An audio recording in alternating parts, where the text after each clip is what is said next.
$150 billion. That is how much Americans legally wagered on sports in 2024 alone, more than the entire gross domestic product of Hungary. And the company that took the biggest share of those bets had a system for identifying which of its customers were most likely to lose everything. DraftKings did not flag those customers for help. DraftKings assigned them a personal handler. Court documents from a 2025 federal lawsuit reveal that DraftKings hosts contacted problem gamblers over 100 times in a single day, calling and texting and emailing with one goal in mind: keep them betting. This is the story of how America built a gambling machine, and how that machine was engineered to eat its most vulnerable users alive. The National Council on Problem Gambling estimates that 2.5 million American adults have a severe gambling disorder right now, and another 5 to 8 million are at moderate risk of developing one.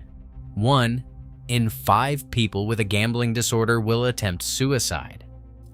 And here is the part that makes this crisis different from every other addiction emergency in American history. 39 states plus Washington, D.C. now collect tax revenue from legal sports betting, which means the regulators are funded by the very industry they are supposed to regulate. Massachusetts fined DraftKings $450,000 in July of 2025 for accepting illegal credit card deposits. That fine represents roughly 45 minutes of the company's daily revenue. Think about that for a second. The punishment for breaking the rules cost DraftKings less than a lunch break. On May 14, 2018, the Supreme Court struck down the Professional and Amateur Sports Protection Act in the case Murphy versus the National Collegiate Athletic Association. The vote was 7-2, with Justice Samuel Alito writing the majority opinion. The ruling did not legalize gambling directly, but it removed the federal ban and handed the decision to individual states. Within weeks, the first legal sports bets outside of Nevada were placed in Delaware and New Jersey. What happened next was a corporate land rush. DraftKings and FanDuel swarmed state capitals with lobbyists and campaign donations. The National Basketball Association, which had spent decades opposing sports betting, reversed its position entirely. Commissioner Adam Silver became the first major league executive to publicly advocate for legalization, and, he argued, it would protect the integrity of sports. Within 6 years, 39 states had legalized online sports betting, and the American Gaming Association reported record commercial gaming revenue every single year from 2021 through 2024. Sportsbook revenue for 2024 hit $13.71 billion. The industry framed all of this as consumer freedom and state revenue, but the product they were selling was not entertainment. It was a system engineered around one principle: the longer you play, the more you lose. DraftKings had a program to make sure its best customers never stopped playing, and here is exactly how it worked. The company's internal systems tracked every customer's betting patterns, deposit frequency, loss volume, and behavioral signals. When a customer crossed certain thresholds, they were flagged for the company's VIP program, and a personal host was assigned. That host's compensation was tied directly to the betting volume of their assigned clients, which meant the more a client lost, the more the host earned. The host sent gifts, including Apple Electronics, branded merchandise, and free hotel stays, and they called relentlessly. One plaintiff described receiving more than 100 contacts in a single day from his assigned DraftKings host. In Pennsylvania, Dr. Kavita Fischer, a psychiatrist who treats addiction patients for a living, lost $153,000 in just 4 months through DraftKings. Even after emailing her VIP host saying she needed to quit, the company allegedly continued offering her casino credits and incentives to keep playing. In New Jersey, Lisa D'Alessandro discovered that her husband had been recruited into the VIP program and lost nearly $940,000, including their children's savings. She filed suit in December of 2024, alleging that DraftKings actively cultivated her husband's addiction and promoted him to higher VIP tiers as his losses grew, and offered escalating incentives to keep him betting. DraftKings settled the case confidentially in July of 2025.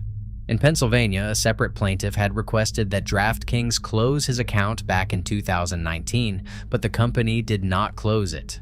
Over the next 5 years, he lost $350,000, and he filed a federal class action in July of 2025, alleging that DraftKings knowingly ignored self-exclusion requests and continued to solicit problem gamblers through the VIP pipeline. Connecticut regulators forced DraftKings to refund $3 million to 7,000 consumers, and Senator Richard Blumenthal of Connecticut sent formal demands to 8 major sports betting companies, specifically calling out VIP programs that leveraged customer data to target problem gamblers. In April of 2025, the city of Baltimore sued DraftKings and Flutter Entertainment, the parent company of FanDuel. Mayor Brandon Scott said this directly. These companies targeted our most vulnerable residents, including those struggling with gambling disorders. This was not a class action filed by individuals, but a city government accusing the 2 largest sports betting operators in America of deliberately preying on its citizens. In January of 2025 alone, Maryland bettors had wagered more than $457 million on DraftKings and FanDuel combined, while their closest competitor took just $51 million. Baltimore's lawsuit marked a turning point because regulators in Massachusetts, Connecticut, and New York were all closing in at the same time. But the industry had an escape hatch. While DraftKings and FanDuel fought lawsuits in regulated states, a parallel gambling industry was growing in the shadows through sweepstakes casinos. Companies like VGW Holdings, an Australian operator running Chumba Casino and Lucky Land slots, built a dual currency model designed to get around American gambling laws entirely. Players purchased virtual gold coins with no cash value, but as a bonus they received sweep coins that could be redeemed for real money. The companies argued this was not gambling because players were not wagering real money, but regulators disagreed. In June of 2025, the New York Attorney General issued cease and desist letters to 26 sweepstakes casino operators, and by March of 2026, analysis documented over 100 active lawsuits against sweepstakes operators across the United States. And the corruption went deeper than corporate loopholes.